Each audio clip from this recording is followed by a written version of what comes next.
자, 그래서 준비한 첫 번째 주제는 바로 피에 사로잡힌 사람들입니다. 피에 사로잡힌 사람들.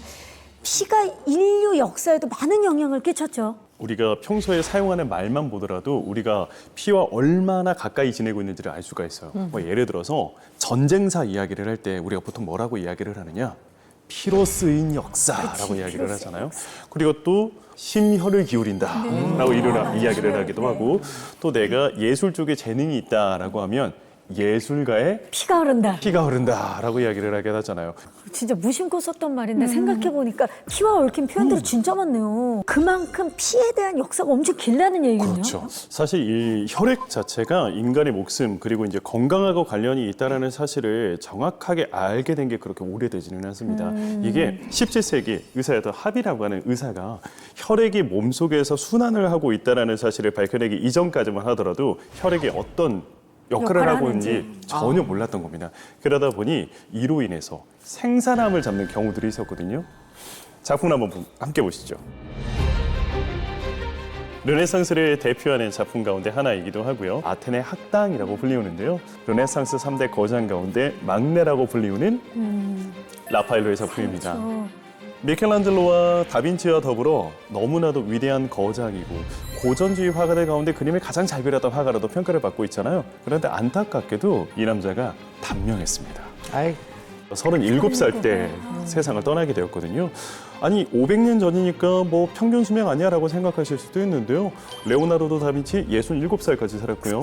미켈란젤로 86살 때까지 살았습니다. 그런데 이 남자가 37세라는 굉장히 젊은 나이에 세상을 떠났던 이유가 바로 피 때문이었습니다. 피 때문이에요. 네. 일단 라파엘로는 살아생전에 성공했던 화가예요. 당시 교황이 레오 10세였는데 너무나도 라파엘로를 사랑하여 라파엘로가 화가였음에도 불구하고 그에게 추기경의 자리를 선물하려고 했었을 정도였었고요. 그때 당시 이 바티칸이라고 하는 곳의 모든 예술은 라파엘로를 중심으로 돌아갔다라고 생각하셔도 무방합니다.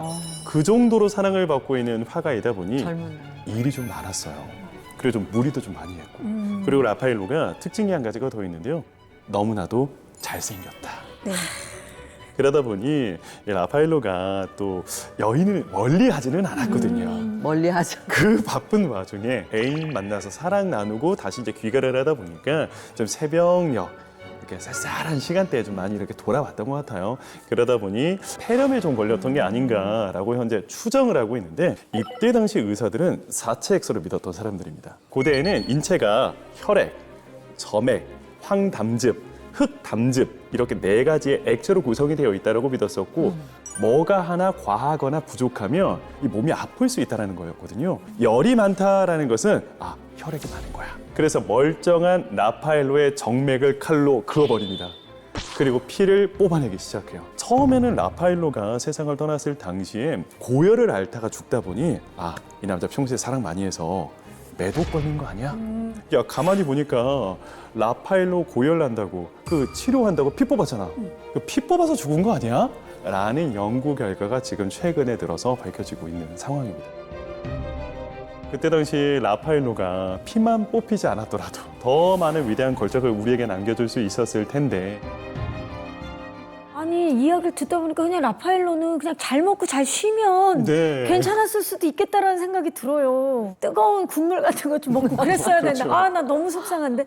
근데 이렇게 피를 흘리게 하는 이 치료법은 현대에도 있지 않나요? 한의원에서 부항 같은 것들 때 일부러 피를 내기도 하는데요. 네, 사실 사혈요법의 역사는 굉장히 오래됐어요. 근데 이제 라파엘로 뒤에 붙여놓으니까 이게 부항요법이 좀 이상해지는 것 같은데, 자, 본래 이제 부항요법이라는 거는 무균 상태에서 아주 극소량의 출혈을 내게 되면 혈액순환이나 림프순환이 활발해져요. 그러면 그 부위로 손상을 해결하기 위한 여러 가지 면역물질들이 손상을 해결해 주는 거죠. 근데 이 라파엘로 시대 이 사혈은요, 지금 관점에서 보면 좀 아주 무지막지했던 거죠. 그걸 마구 뽑아내기 시작한 거죠. 머리만 아파도 뽑게 되고, 열이 나도 뽑게 되고. 우리 체했을 때 가끔 이렇게 따기만 하는데 그 정도의 양이 아니고 굉장히 많이 뽑은 거죠.